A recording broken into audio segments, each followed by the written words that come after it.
My name is Ethan, and for years, I was nothing but my family's ATM. I paid their bills. I covered their debts. I never questioned it. Until the night I found out the truth. While I funded their lifestyle, they were secretly building a $450,000 trust fund. For my sister. Not for me. And this time, I was done being used. I stared at the envelope in my hands, my pulse hammering in my ears. The words trust fund, Olivia Walker were stamped across the top in bold print, as if mocking me. My fingers trembled as I pulled out the papers inside, my eyes scanning the figures that shouldn't exist. $450,000. Set aside. Growing. Protected. For Olivia. Not for me. A cold, sinking feeling settled in my stomach. My father was still watching me, his jaw tight, his fingers gripping the arms of his chair. My mother sat stiffly beside him, her eyes trained on the floor like she couldn't bear to meet my gaze. Olivia, meanwhile, was completely unbothered, flipping through her phone as if this whole situation was an inconvenience at best. I let out a sharp breath, the weight of realization pressing down on me. All these years, they told me there wasn't enough money to help with my college tuition. Not enough to help me when I struggled to make rent in my early 20s. Not enough when I needed a loan to start my own business. But there was always enough for Olivia. My father cleared his throat, his voice sharp. You weren't supposed to see that. I looked up at him slowly, something bitter twisting in my chest. Clearly, my voice came out colder than I intended, but I didn't care. My mother finally spoke, her tone careful, almost pleading. Ethan, honey, you have to understand, Olivia needs more help than you do. You've always been independent, successful. You didn't need us the way she did. I let out a hollow laugh, shaking my head. Is that what you tell yourselves to sleep at night? That it's okay to let me carry this family financially while you secretly build a fortune for Olivia? Olivia scoffed, finally looking up.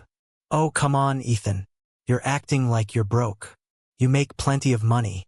What's a little extra for family? My grip on the papers tightened.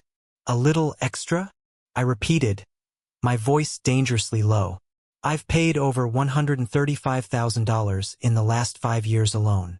Property taxes, repairs, vacations, your car payments, Olivia. Every time you couldn't afford them. I let out a sharp exhale, my heart pounding. And all this time, you were sitting on nearly $500,000? My father's face darkened. That money is for Olivia's future, Ethan. She's still finding her way. I let out a bitter laugh. And what about my future? What about the fact that I've been funding your life while you secured hers? No one answered. My mother kept her head down. Olivia rolled her eyes, and my father simply watched me like I was the one being unreasonable. Then, just like that, he slid the property tax bill across the table toward me, his expression as firm as ever. The taxes are due next week. We're counting on you. A silence stretched between us, thick with unspoken words. I stared at the paper in front of me, the final insult after everything I had just uncovered. Something inside me shifted. I reached forward, picked up the bill and folded it neatly. My father relaxed slightly, assuming he had one. I slipped the paper into my pocket and met his eyes with a cold, measured stare. I'll take care of it. Then I stood, grabbed my coat, and walked out the door. But I already knew. This time I wasn't coming back. The drive back to my apartment in San Francisco was a blur. The city lights stretched endlessly before me, but my mind was stuck in that room, replaying every word, every expression, every betrayal. My father's unwavering entitlement, my mother's quiet compliance, Olivia's sheer indifference. I had spent years sacrificing for them, paying for their comfort, their home, their luxuries, and they had never once stopped to consider that I might need help too. No, help was reserved for Olivia. My success had been my punishment. I pulled into my parking garage, shut off the engine, and sat there, gripping the steering wheel as the weight of it all sank in. Then, I did something I hadn't done in a long time. I laughed. Not because it was funny, because it was insane. They really thought I was going to keep paying. After everything, they still expected me to open my wallet like I always had. As if I owed them something. No, not this time. Before we continue the story, I want to connect with all of you, my incredible viewers. Where are you watching from? Drop the flag of your country in the comments below. Let's see how far this story reaches. I stepped out of the car and made my way upstairs, my mind already racing ahead. The moment I walked through my front door, I went straight to my office, powered on my laptop, and opened a folder I had meticulously kept for years. Family expenses. The spreadsheet filled my screen, rows upon rows of transactions carefully documented. Every tax payment, every loan I had given them, every so-called gift that was really just another obligation disguised as generosity. I scrolled through the numbers, feeling sick to my stomach. $135,000. I had poured over 6 figures into my family's expenses in the past 5 years alone. And yet, I had never once been offered a dime when I needed it. My jaw clenched. They never saw it as help. They saw it as my duty. I exhaled slowly, then reached for my phone and dialed a number I hadn't called in months. Ethan, a familiar voice answered. This is a surprise. Hey, Michael, I said, forcing a steady tone. I need your help. Michael Clark had been my financial advisor for years, guiding me through smart investments and portfolio growth. He was one of the few people I trusted with money matters. Of course, he said. What's going on? I hesitated for only a second before laying it all out. The years of payments, the secret trust fund, the latest demand for the property taxes. When I finished, there was a long silence on the other end of the line. Ethan, Michael finally said, his voice measured. This isn't just unfair. This is financial exploitation. I ran a hand through my hair. Yeah, I'm starting to see that. You have options, he continued. We can document everything properly, involve a forensic accountant if necessary, and most importantly, cut off every financial tie immediately. I exhaled, leaning back in my chair. That's exactly what I want. Michael didn't waste time. First things first, no more payments. Cancel any automatic transfers linked to your family. I clicked open my banking app, scrolling through my recurring payments. Olivia's car? Cancelled. Household bills? Removed. Property tax auto payment? Gone. The relief was instant. Done, I said. Michael's tone remained firm. Now you need documentation. Every cent you've given them, every transaction, everything needs to be accounted for. I looked back at my screen, where the numbers were already laid out in black and white. Already ahead of you.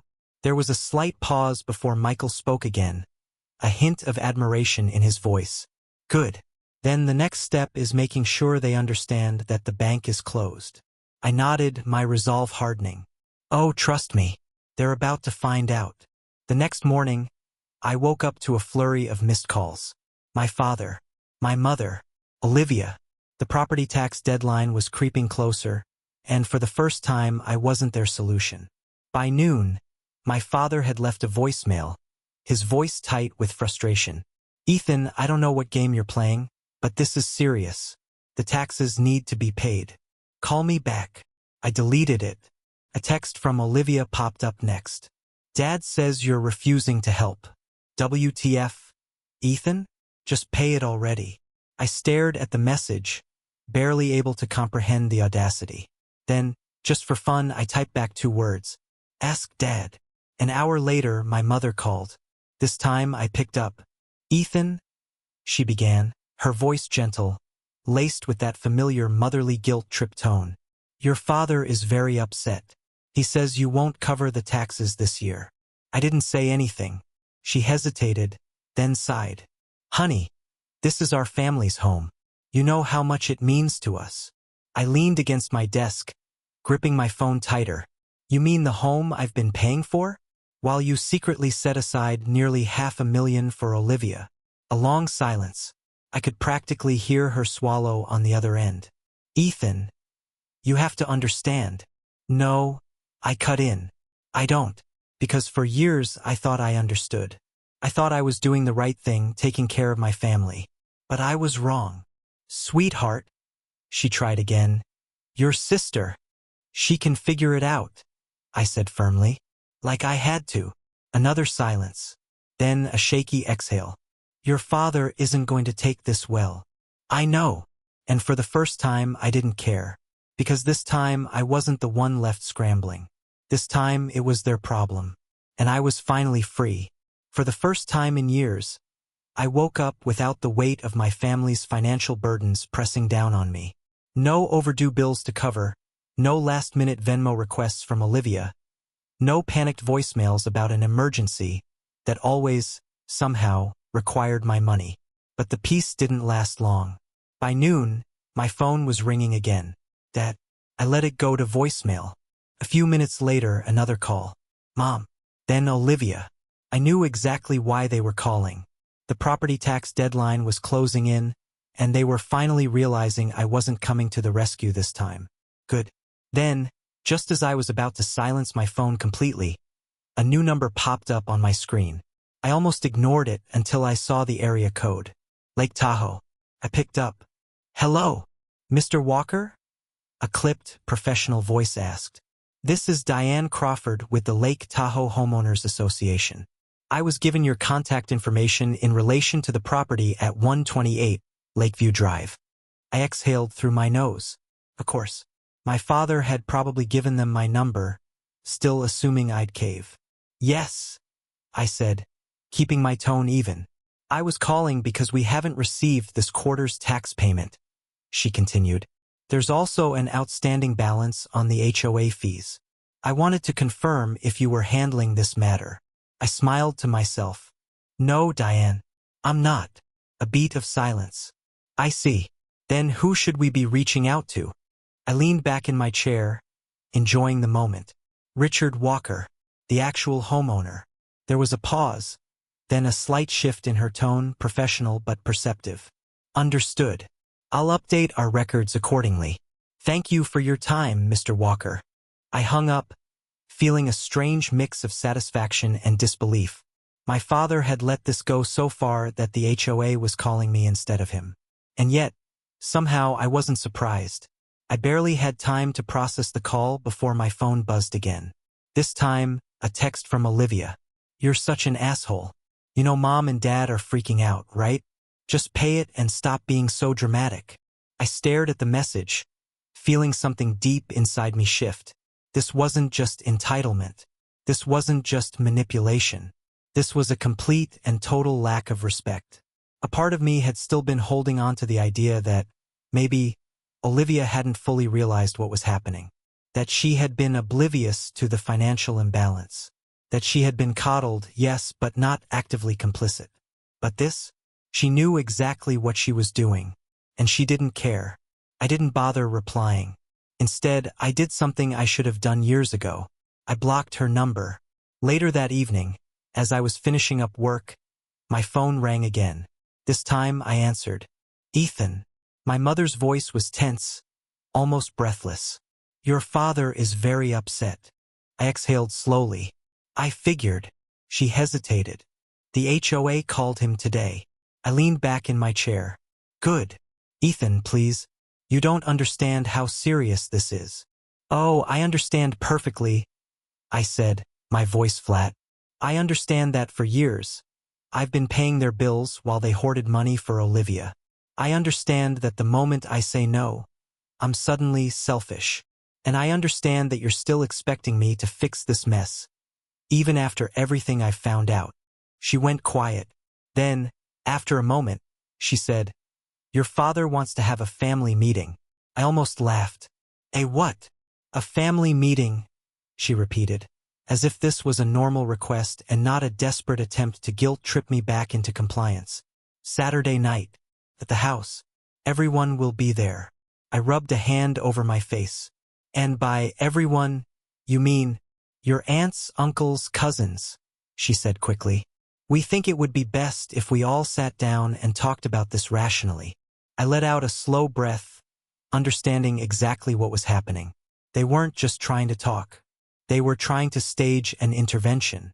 They wanted me cornered, outnumbered, pressured into submission by the entire family. I should have said no. I should have shut it down right then and there. But something in me wanted to go, because for the first time I had the upper hand. And I was about to show them exactly what happened when the family ATM stopped dispensing cash. Saturday night, I pulled up to my parents' house knowing exactly what was waiting for me inside. Packed room, accusations, guilt trips, and a desperate attempt to pressure me back into their control. I stepped through the front door, and there they were. Aunts, uncles, cousins, all seated like an audience waiting for a performance. Olivia sat smugly on the couch. My mother stood near the fireplace looking tense, and my father, well, he was already scowling like I had personally betrayed him. I shut the door behind me, keeping my posture relaxed, unaffected. "All right?" I said, crossing my arms. "Let's hear it."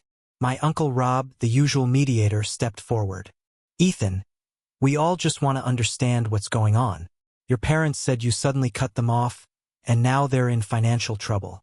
They're worried about losing the house." I let out a short laugh. "Right? That's what they told you." Aunt Lisa frowned. "Isn't that the truth?" I pulled my phone out and tapped the screen. A second later, the living room TV mirrored my screen, lighting up with a spreadsheet, line after line of payments. "This," I said, pointing at the numbers, "is what I've paid for this family over the last 5 years. $135,000. Taxes, repairs, Olivia's car, vacations. Meanwhile, I was told there wasn't enough money to help me when I needed it." A ripple of murmurs spread through the room. They hadn't known. I turned toward my father. "Now tell them about the trust fund." My father's face darkened. My mother looked away. Olivia suddenly wasn't so smug. No one spoke, so I did it for them. I reached into my pocket and pulled out the document, the one I had found in their vacation home, the one they never wanted me to see. I held it up. "While I was paying for everything," I said, my voice steady but sharp, "they were quietly setting aside nearly $500,000 for Olivia. Not for me, just for her." The room fell dead silent. Aunt Lisa's mouth opened slightly. Uncle Rob shifted uncomfortably. My father sat rigid, his jaw clenched. I turned to Olivia. "Did you know?" She hesitated, her gaze flicking toward my father. I mean, it's not like that," she muttered. "Dad said you didn't need it, that you were already doing fine." I exhaled sharply, shaking my head. "Right, because I had to." A long, tense pause filled the room. Then my father did exactly what I expected. He doubled down. "Ethan," he said, his voice low and threatening, "this is not how family handles things." I turned toward him slowly, my expression unreadable. "Oh? And how does this family handle things?" "By manipulating, by using people until they have nothing left to give." His face reddened. "We were counting on you. And that was your mistake," I said coldly.